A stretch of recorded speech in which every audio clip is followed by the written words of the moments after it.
सैकड़ों मौत हो चुकी, सैकड़ों मिसाइल चल चुके। अब उसके बदले में जो ईरान की स्ट्रेटेजी है, पूरी दुनिया हो सकता है उसके साथ मुत्तफ़िक़ ना हो, मैं भी ना हूँ, लेकिन ये उनकी अपनी स्ट्रेटेजी है। वो सिचुएशन में मुब्तला है। उन्होंने इस्लामी ममालिक जिनमें अमेरिका के एयर बेस थे, वहाँ पर भी उन्होंने मिसाइल मारे, हमले किए। हालांकि ऐसी कोई मुसद्दक़ा इतला नहीं है कि उन एयर बेसिस से ईरान पर कोई हमला हुआ है। डायरेक्टली इसराइल और अमेरिका के दूसरे जो ठिकाने हैं जहां उन्होंने अपनी कुव्वत जमा कर रखी है, वहां से ईरान पर इंतहाई ज़ालिमाना हमला किया गया। अब इसमें हमारे वज़ीर ख़ारजा हैं, वो कहने लगे कि अगर ऐसा कुछ डिले हो जाता तो हो सकता है हम उन मुल्कों की भी मदद ले लेते इस इशू पर।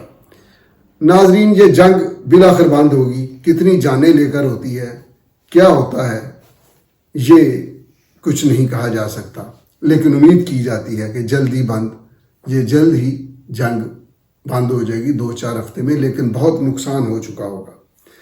मैं समझता हूँ जंग जीते या हारे कि अमेरिकन इदारे और ट्रंप की सोच मुख्तलिफ है। अमेरिका भी जो लेटेस्ट खबर है वो ये है कि पेंटागन ने कह दिया कि ईरान के पहले हमले करने की इतलाआत नहीं थी।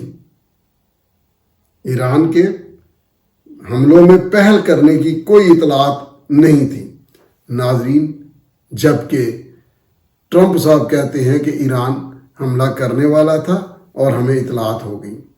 दरअसल ये बहुत पुरानी बात है कि जो बंदा मशवरा किसी से करता है, जिसका साथी बनता है, जिसके साथ अलाइज होता है, उसकी ज़रूर उस पर असर होता है।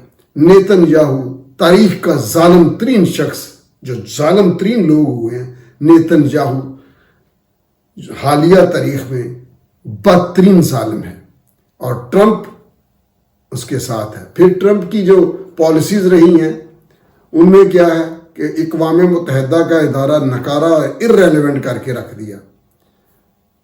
कौन जीतता है, कौन हारता है इस जंग में, इसका नतीजा कुछ भी हो, मैं समझता हूं ट्रंप हारा है।